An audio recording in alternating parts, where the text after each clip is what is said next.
Welcome to a special edition of Gospel Truth with Andrew Wommack, a teaching ministry that focuses on God's unconditional love and grace. This week, Andrew is joined by guest speakers Richard Harris and David and Tim Barton as they discuss the upcoming elections and America's hope for the future. And now, here's Andrew. Welcome to our Friday's broadcast of the Gospel Truth. Again, this week we've been having special programs talking about the upcoming elections, Christians getting involved, and we've had David and Tim Barton with us, and boy, they are just such a blessing. Appreciate you guys so much and everything you're doing, not only with us, but man, they just travel constantly. They are being used by the Lord big time to make a difference in this nation. And then we've got also Richard Harris with us. He's the director of our Truth and Liberty Coalition. And we've been talking about Christians getting involved. We've talked about a lot of things. I can't go back and rehearse all of it, but everything's archived so you can visit it on our website. And I encourage you to please watch these programs and get involved and make a difference. But today, the last day of this week, we kind of want to talk about maybe some of the good things that are happening. And yesterday we talked a lot about Trump, and his personality is not for everybody, but his policies have been probably some of the most godly policies of any president in my lifetime. So we tried to put policies over personality, but there have been some great things happen in the last few years. And I think, Richard, you were talking about the Lemon Law, and most people don't know what that is. Why don't you explain a little bit about that? Sure, absolutely. Well, was a case called Lemon versus Kurtzman, decided in 1971 or 73 by the U.S. Supreme Court that set up this test on whether something is going to be constitutional, religious expression. And under that case, Christmas displays, prayer, 10 Commandments on the wall, graduation prayers, all kinds of things that we as Americans have done for 250 years have been struck down as unconstitutional. Well, why? Because it had a religious element? Yeah, because of this crazy idea of separation of church and state that isn't in the Constitution. But there was a... Well, Richard, can I add to that real quick too? Yeah, sure. Because this came on the heels of, in 1962 and 63, when the U.S. Supreme Court said we couldn't have prayer in schools, couldn't have the Bible in schools anymore.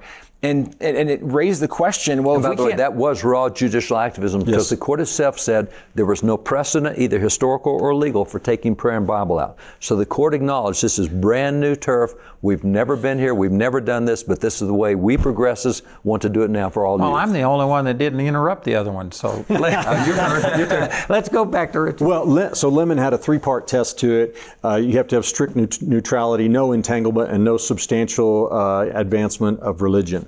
And under that, they struck down all these things, and we've been having less and less freedom in America for religion ever since then. But in a case 2 years ago, the Supreme Court, it was Coach Joe Kennedy's case out of Bremerton High School in the state of Washington, where he was praying voluntarily on the 50-yard line, and they ended up firing him because he wouldn't quit. It went all the way to the Supreme Court, and the Supreme Court said Lemon is not constitutional. We overruled that decision, and from this point forward, we're going to be looking at whether government activity in the area of religion, if it's constitutional, we're going to be looking at historical precedent and the original intent of the founders in the Constitution. And so the door has been flung wide open. Tim, you can talk about this, but I believe that we have rolled the clock back 100 years. We have more religious freedom now under that precedent than we have had in 100 years in America. And it's just beginning to percolate down through the lower courts. But we've got Oklahoma, for example, says we're going to put the Bible back in schools. I just went to a bill signing in Oklahoma where Governor Stitt signed a bill saying every school district in the state, you must adopt a policy to facilitate off-campus religious instruction for public school students, which has been constitutional since 1950. Louisiana said we're going to post the 10 Commandments in every school classroom again. Texas has school chaplains now authorized and funded by the state in every school in America, and I think that really great things are ahead. And before we explain that, remember, this did not happen without the judges that Trump put on the court. That's right. This is the result. Your vote matters. If he had not been president, we would not be talking this right now. And he has shown us what kind of judges he will give us. And he's already made the point that he thinks he can be more conservative than what he was last time because he has better counselors now on judges. Well, and Dave, Joe Biden just a couple of weeks ago and Kamala Harris, they've announced this aggressive plan to reshape the Supreme Court. Yeah. They want to add more justices. They want to impose some crazy rules, and it's because of this new freedom they want to curl that back, and they don't like where we're headed as a country. I heard it was 18 years they want to put a term limit because 3 conservative justices would immediately be eliminated. Yeah. Now, ironically, they don't want to have that for Nancy Pelosi, right? Joe Biden, who's been there 50 years in government office, but whatever's politically expedient for them in that moment. But the limit decision is huge because backing up and looking big picture of this, right? When the court did this, they were trying to answer the question where people said, now, if we can't pray in schools, if we can't have the Bible in schools, then what are we allowed to do? And so they say, well, let's come up with a test to see. And essentially their test said that you can only do religious things in public, in government settings, in schools, if you can prove it's not for religious reasons. And so because of that, they said, well, you can't use nativity scenes because you're only doing that for religious reasons. You can't have school chaplains, or they go through this incredible list. Well, over the next 50 years, more than 7,000 times, courts cited the Lemon Test to strike down religious activity in government institutions or in schools specifically. Right. And the first, actually, the chink in the armor for the Lemon Test came in 2019. It was a case, the Bladensburg Cross decision. There's a World War I memorial cross that was up in Maryland. And at the end of World War I, there was a group of moms that came together and they wanted to honor their sons who had died in the war. They raised the money and they erected this massive cross. And there was an atheist that came by and was offended by it and said, that's clearly religious. It's on government property. You can't have a religious cross on government property. The case goes all the way to the U.S. Supreme Court. The Supreme Court recognized the only reason that people were saying we couldn't have this cross was because of the Lemon decision. Well, that's crazy. It's a World War I memorial cross. And they said, maybe we need to come up with a new test. And they suggested that maybe instead of considering, right, is it done for religious reasons? Maybe we should consider and say, is there long-standing historic tradition? And if there is, then maybe there should be a presumption of constitutionality. Meaning if we've always done this in America, maybe we should think it's okay. Well, then go forward. Before you had the Coach Kennedy decision in 2022, you also had the decision from the city of Boston. There were 3 flagpoles that flew in front of the city of Boston. One of them flew the American flag, one flew the city flag, and then the third flagpole would fly whatever flag citizens could come and they could petition to get a flag flown in their honor, celebration, whatever it was. The city had flown more than 200 flags and had never said no until one group came and they said, we want to fly the Christian flag. Yep. And the city said, oh, no, that because separation church and state, so many things. But a judge upheld the decision saying, oh, yeah, they can choose not to do that because clearly that's for religious reasons. So it violates the Lemon Test. Well, this goes to the U.S. Supreme Court. And this is the second chink in the armor because this is before Coach Kennedy. It's a second chink in the armor of Lemon where they say that that's clearly religious a discrimination against these individuals who have a religious viewpoint. And I think it was Justice Breyer, It was Justice Breyer. Justice Breyer, I think, is the most secular justice we've ever had in Supreme Court history. And he came down and he said, hey, this would have been unconstitutional in a Lemon Test, but the Lemon Test was done at a time when the court took a much more freewheeling approach to the constitutional interpretation. So Breyer saying that was a bunch of liberals, but it was a 9-0 unanimous decision. All the liberals joined, all the conservatives said you got to fly the Christian flag. So that was twice. The U.S. Supreme Court cited and said Lemon was wrong in this, and that's to build up to Coach Kennedy. And the Coach Kennedy decision took 7 years to get there. He lost every single appeal, and every lower court said, well, Lemon says he can't, so clearly he can't.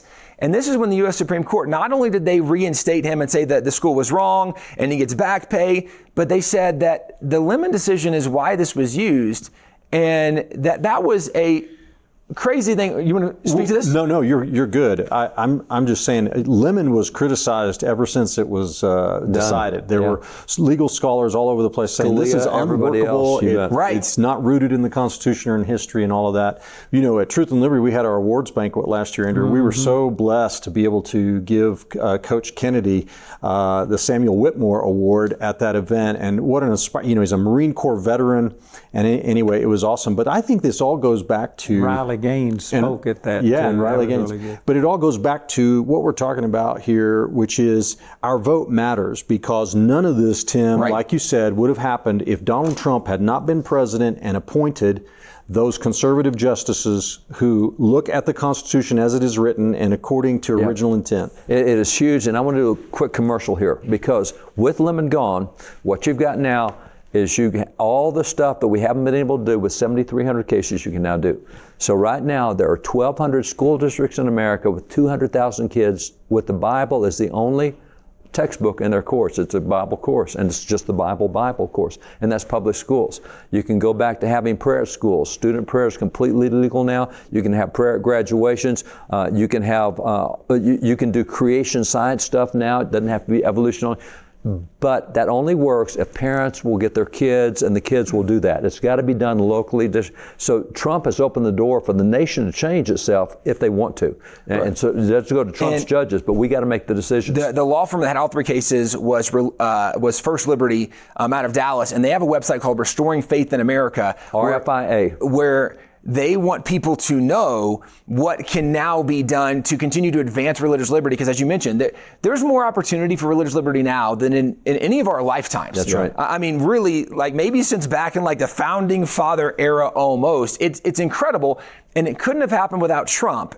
And this is not just a blanket plug for Trump, because when Trump was first running in 2015, 2016, I mean, there was some stuff coming out about him and some recordings, just and you're like, a couple of weeks before the election, right? And you're like, this guy's got some issues. Well, the reality is that the things that people are saying now, Trump is the same Samson kind of character, but if you look at what now God was able to use Trump to do something that now has changed the fabric of America in some of the most incredible directions, where we have in Louisiana the Ten Commandments and Oklahoma schools, and we work with state legislators in all 50 states, and we see things that are being filed for this upcoming year's cycles in the states that are doing it. And I'm talking about the nation is about to be fundamentally different. Now, that will be different in a positive way. Correct. We're restoring some of these things that have been lost, where we're now having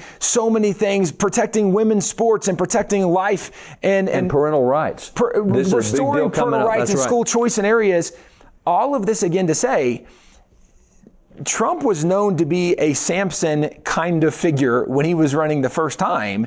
And he's no less of a Samson kind of person, but God used Samson, and God brought victories through Samson in incredible ways.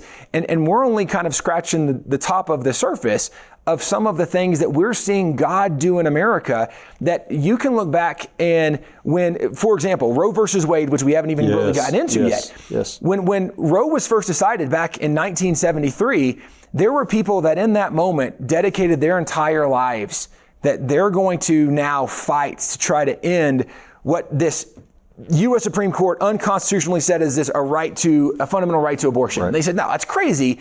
They spent their entire life fighting for something. Many of them died and never saw it realized. They would be rejoicing right now, look at what God has done in this. And again, we can point out the fact that this came from a president, very imperfect president, but who appointed the right kind of judges, who actually read the Constitution and said, here's what the Constitution actually says. We've got 24 states, or I think is the count, that have major restrictions on abortion now. Some of them heartbeat bills, something close like that. Right. And one number I saw out of Charlotte Lozier Institute was 300,000 babies' lives have been saved. And that's just in the last 2 years. And that's the result of the last presidential election. Right. Well, actually 2 ago, but Trump, and this is why it matters. Yes. I mean, this is why it really matters. So if you're a Christian and you go into the polling booth and you say, well, I don't like this candidate, this one is nicer, and you vote that way, then honestly and truly, you don't care about the issues that matter, and you're being foolish. Now, I'm not telling you how to vote, but you got to vote according to policy and biblical values, not according to personality. Let me also say that we are in a war. I believe that this is every bit as big a war as a revolution or the Civil War, and in some ways it's worse because it's subtle. People don't realize we're in a war, but we are fighting for the foundation of this nation. Yeah. And who else would take a bullet to their ear and stand up and go fight? Right. There is not anybody else that I can think of that would handle all of the stuff that's happened to President Trump. And one thing we know for sure is we know what President Trump will do because of what he did. Yeah. We think we know what Walsh would do because he was governor, and what Harris would do because she was AG and she was a senator. So we got records on all of them. But I'll point out that in addition to all the things that we're concerned about as Christians and things like life and religious liberty, there's also other things I think are really fundamentally important, like borders. I mean, we did have a closed border, absolutely. and now we got so many terrorists, and we can't count them all. And I mean, we see the weekly reports, because in Texas, we get those weekly reports of how many came across that are on the terrorist watch list, and they still come in. We've got that. We've got the fact that our government is way too big, and Trump instituted a policy that you cannot issue another regulatory policy without repealing two. Well, that's really good. That's awesome. Decreasing governor. Nobody hears about that. Nobody talks about that. What he did with the military actually became a military again instead of a social program. And so what was happening? There were we had, I think, 1,500 different folks went into the military simply so they could get transgender surgery, because it's about a $150,000 process, and they completely crippled their units. Our kid, we got a kid in the military, and there were 14 in the unit, and if you lost one of the 14, the whole unit was out of function because they all had very specific jobs. And so you've now got all these units that can't work because people went in to get surgeries paid for, or they're going in to get free education because we don't have the military we used to have, and that's why we're seeing military people today saying, hey, don't join the military. Yeah, they're not meeting their recruitment goals. That's right. They're not meeting the recruitment. See, Trump had all of that different. And so for people, when you start hearing all the $1 billion that's going to be spent in campaign ads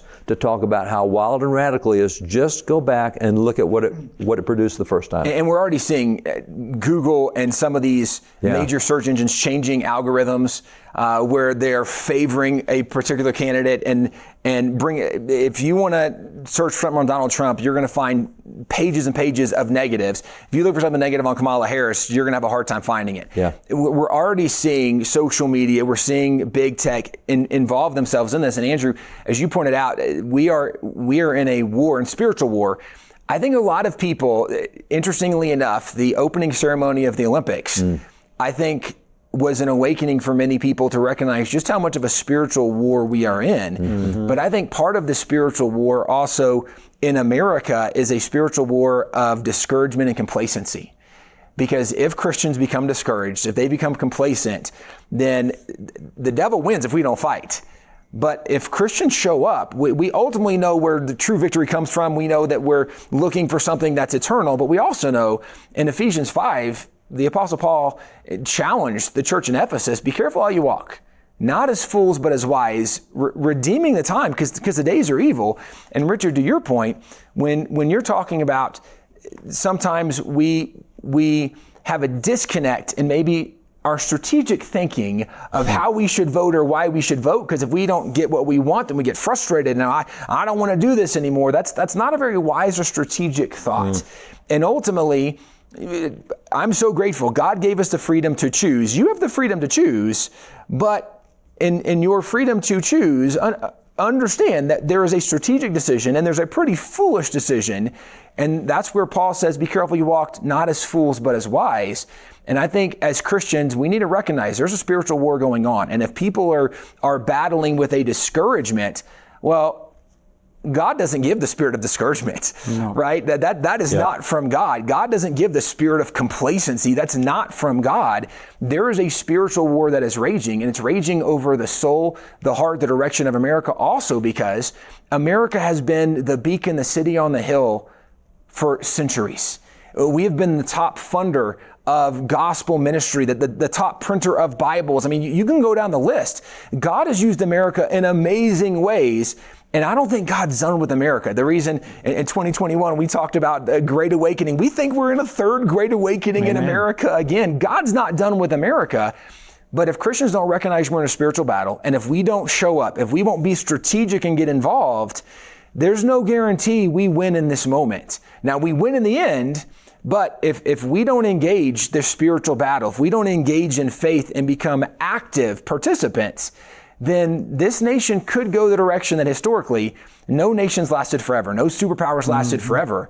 And most of them, they last around 250 years is the average length cycle. We're year and a half away, 2 years away. And I would add too that what you're talking about, discouragement, because people are discouraged. And we're hearing it, people, there's a lot of criticisms, and it's easier to criticize than to see the positive thing. But there's a great example in the Bible with David. When David was out doing the king's work and was fighting the enemy and was winning the enemy, and he came back to his town of Ziklag, and the enemy came in and had stolen everything that was there. Stolen his family, stolen his children, stolen all the guy's stuff, and they all turned on David, and they wanted to put David down, and there was nobody encouraging him. And 1 Samuel 30, verse 6 says, and David encouraged himself. Amen. And because he encouraged himself, he got them together. He says, okay, guys, let's go kick tail somewhere. And they went and got the enemy. And sometimes you just got to encourage yourself, because there's not much encouragement on the news or in the media or wherever. If you got a circle full of discouragement, get a different circle. Find something else, but encourage yourself.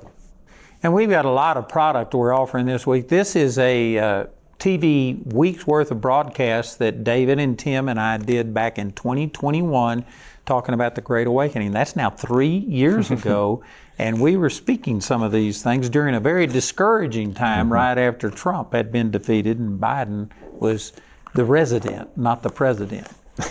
That's my opinion.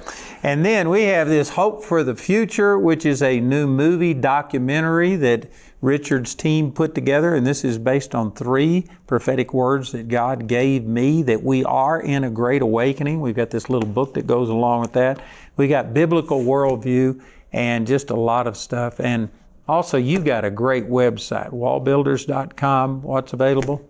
We have all kinds of resources if people want to learn more about the Christian heritage of the nation. In fact, even about the First and Second Great Awakening, recognizing how there would not have been an American Revolution had it not been for pastors. There would not have been an end to slavery had it not been for Christians and pastors involved. And we recognize there won't be a future of America if it's not for Christians and pastors involved. And people want to see that. Wallbuilders.com, incredible resources, lots of great writings, books, documents, original sources. Go back to the founders' writings, but wallbuilders.com is the best place to go. And the First and Second Great Awakening, really important. We covered that in a book called The American Story, The Beginnings.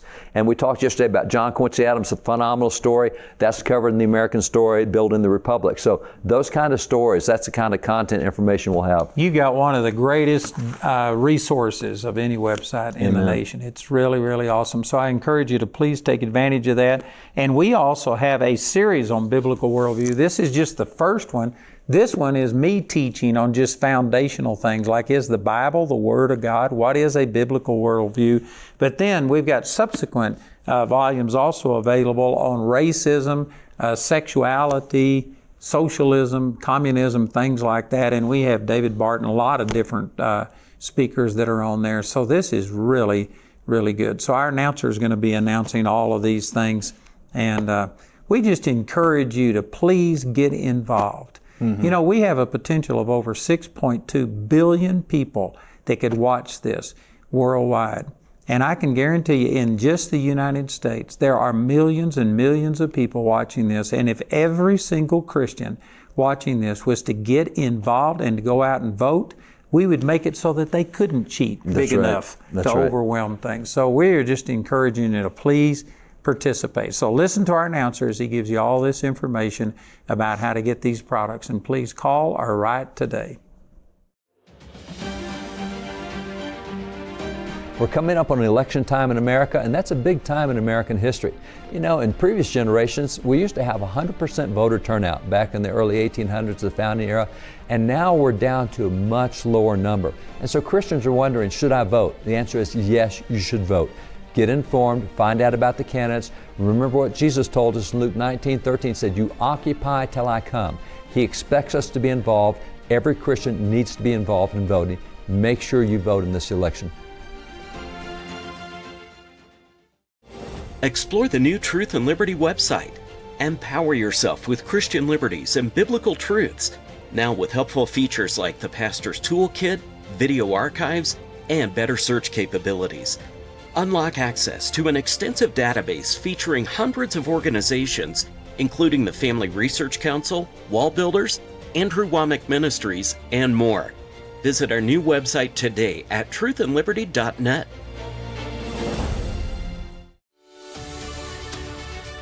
I want to encourage you to listen in to our Truth and Liberty broadcast.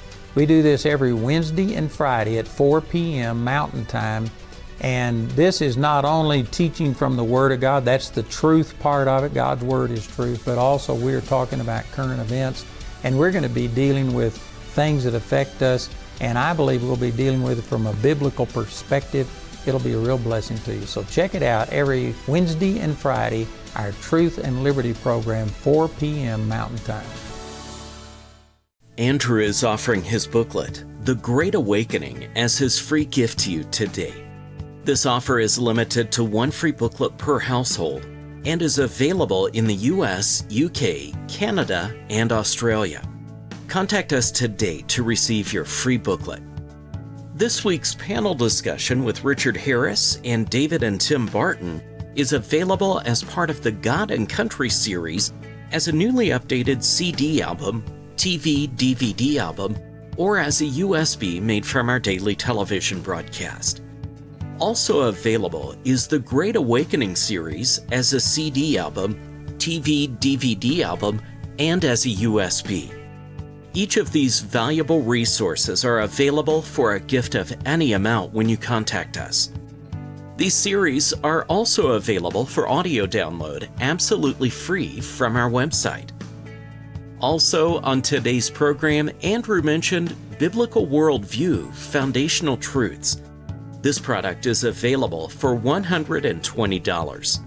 The Hope for the Future USB is a powerful film that delivers a message of hope and encouragement, reminding us of God's presence and His divine plan for America.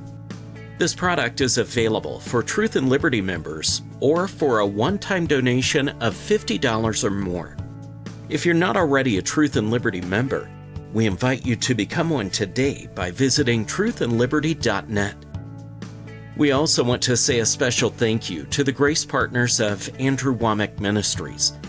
Your gifts make it possible to put free ministry materials into the hands of many people in need. If you're not already a grace partner, we ask you to pray about becoming one today. You can become a grace partner through our website at awmi.net. While there, you can discover more product details and download additional free resources. You can also order resources or receive prayer by calling our helpline at 719-635-1111. We appreciate your generosity and hope to hear from you today. I'd like to give you an invitation to join me on October 31st through November the 2nd. I'm coming back to Dallas for our very last Gospel Truth Conference in the Dallas area. It's going to be at the Renaissance Dallas Addison Hotel. Jeremy Pearsons is going to be with me. He's going to be speaking. It's going to be a great time.